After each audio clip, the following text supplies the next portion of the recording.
A story is told of a young man who woke up one morning with an insatiable desire for none other than a Chick-fil-A sandwich. But this desire fully consumed his morning.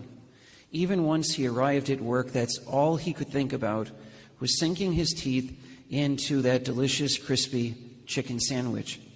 It seemed that no matter what he did at work, the minutes just passed by so slowly. But finally, it was lunchtime. And so he immediately got into his car and jumped into the drive-thru.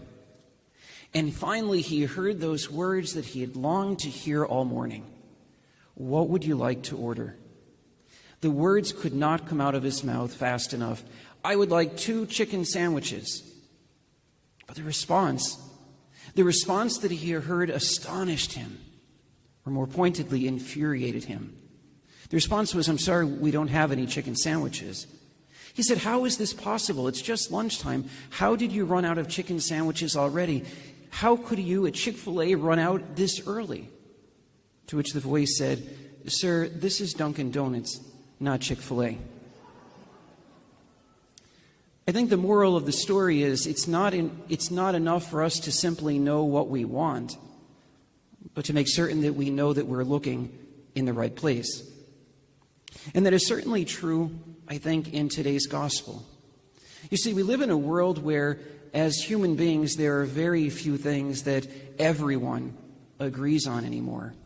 And that's a sad reality. But there is at least one thing that I would say at least we universally accept across all faith traditions, or even no traditions at all. And that is that as human beings, we all long for happiness and fulfillment in our life. I think that that's fair, that I have never met a person that says, "No, I really would prefer not to be happy," or "I'd like to find a life that has no purpose or meaning." But we all share in that. As believers, we truly believe that Jesus has implanted that deep within our heart and our soul, that longing to find happiness, that longing to find fulfillment. And make no mistake, the Lord is certainly not passive in this lifelong journey of finding happiness and fulfillment. But in today's gospel, we see that Jesus remains active. You see, in first century Jewish rabbinic school, it would have been that the students would be reaching out to the rabbi. And yet Jesus allows himself to be in a juxtaposition. Instead, we see Jesus is reaching out to his so-called students. Jesus is asking the question, "What are you looking for? What are you looking for?" Such a powerful moment. It's almost analogous to our experience of the sacrament of reconciliation. Despite the fact that many of us try to find excuses not to have to go, or to try to find a way around actually verbalizing our sins, especially those sins that we fall into over and over again, or those mistakes that we find most embarrassing, I think we have to admit that there is a freedom in verbalizing those sins, as that verbalization is the gateway then for us to then begin to heal and to move beyond our brokenness. And I think Jesus is doing the very same thing in today's gospel. He asks that question, "What are you looking for?" to allow his apostles to actually say it, to say what they're looking for.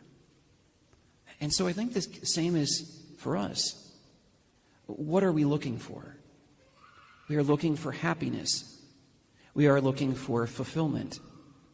I think in just saying that, at least it should give us pause, then to recognize that if we're truly looking for happiness and fulfillment, are we looking in the right places? The Lord's voice, that same voice that called Samuel, continues to call us today in our particular vocations. And the Lord blesses the church with many vocations to the married life, to the religious life, and to the permanent diaconate. In those vocations, countless people find happiness and fulfillment. But in particular today, I'd like to really focus on the gift and the call to priesthood. I'm very grateful to Father Mark for inviting me to have this opportunity as the director of vocations to speak about the call to priesthood. Because very often, God is calling people God is calling men actually right here in this parish to be priests. But why do many men say no? Or why do some ignore his voice? That voice calling them by name, and yet they ignore his voice. I would argue there are a few reasons. The first is that I think that young people are indoctrinated at a very, very early age to begin the fallacy, or to believe the fallacy, that money will make you happy. And yes, we can argue that the secular culture teaches that very false lesson. But I say this with all due respect. That message very often comes from moms and dads as well, and grandparents, neighbors, friends, and coaches.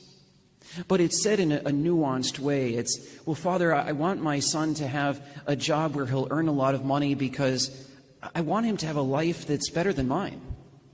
I want him to have opportunities that I don't have. Or I want him to have a comfortable life. But that's it. Money, yes, arguably may make our lives comfortable. But money in and of itself will never make any of us, regardless of our vocation. Money will never bring lasting happiness and fulfillment.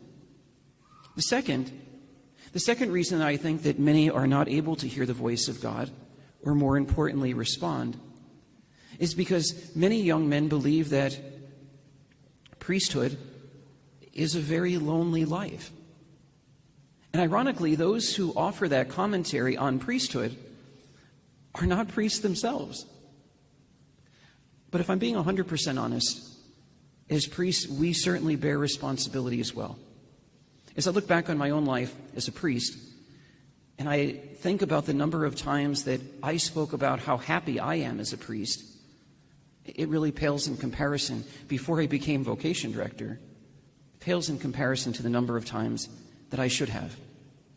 And so I say today, I love being a priest. Priesthood is challenging, without a doubt, but there are challenges in every vocation. But when I think about the challenges of priesthood, the last thing that I would ever consider as a burden in my life is loneliness. Instead, as a priest, every single day is different. I am blessed in countless ways to interact with a variety of people every single day. And so at the end of the day, I'm not praying, asking God for peace because I'm so lonely. Sometimes I'm looking just for a moment to myself. Priesthood is not lonely. It's exciting. It's thrilling to be able to bring Christ to other people in every circumstance. Well, let's just say it's an unearned privilege. That's for sure. And so, having said all this, what do I ask of all of you? Well, first, to the men who are here today, both in church and worshiping with us through live stream, I just offer this. Do not be afraid. If you are hearing the voice of God, or at least think that you might be, do not be afraid to take that next step. Do not be afraid to reach out to me after Mass, or contact me through Facebook, or email me, or reach out to Seminarian Felix and take that next step. Remembering that seminary is not to become a priest, but it's a decision to say, I think that the Lord might be calling me. And by entering seminary will help me to hear God's voice and respond appropriately. But how about for everyone else who perhaps is not called to be a priest? Perhaps you're already married and have a family. What I ask of you is to reflect on this particular question. And the question is this: do I fully and enthusiastically support men in my life to discern the priesthood? And if you can answer with an emphatic yes, I congratulate you and I thank you for your support. But for the many others, and I speak from experience because my mom and dad would certainly fall into this boat, despite the fact of being lifelong faithful Catholics, the idea of me at first becoming a priest was not the greatest announcement that they had ever heard. And so I ask you that if there is something that's holding you back, or if your position is, I support men becoming priests, just not my son, not my grandson or my nephew, not my friend. I would ask you then in your own prayer to reflect on this. Is your apprehension in supporting a man discerning priesthood because you really think that he won't find happiness and fulfillment in priesthood? Or is your apprehension in fear because it may be different than what you're expecting? Very often, and I heard this again in my own family, my mom and dad said, well, but we were hoping for grandchildren. In a very beautiful way, God works in such a mysterious way, superseding all of our expectations. Isn't that the essence of what we just concluded in the Christmas season? And so for that idea of grandchildren, yes, it's different as a priest to not actually have biological grandchildren. But what my parents have found every time they came to visit me in parish ministry was that their hope was to maybe have 2 or 3 grandchildren.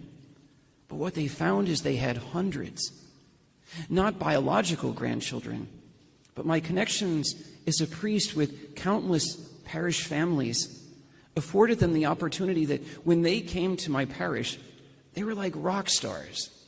Families just in droves would want to meet my family, and they loved it.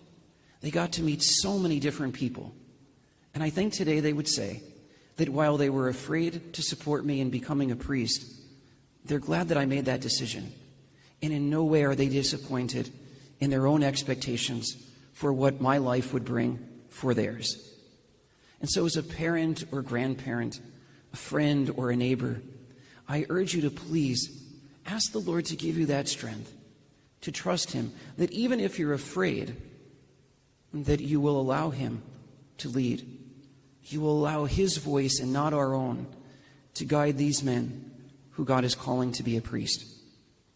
And so I guess it's a long way of saying this. I hope that my homily does one thing. I hope it motivates us today, that if we have already committed to a particular vocation, I hope that this moment in reflecting on today's readings will help us to recognize that are we living our vocation to truly seek happiness and fulfillment in our lives, or have we distracted ourselves by other things? And may this be a moment for us to recommit. If this is a moment where you're still discerning, I hope today you actually take that next step. And if you're a parent that isn't 100% sold on what I'm saying, I hope that you will pray. Pray for a greater openness. But lastly, there is one thing that I hope my homily does not prompt in all of you today. I hope that my homily does not prompt you to want to get that Chick-fil-A sandwich. Because remember, Chick-fil-A is closed on Sunday.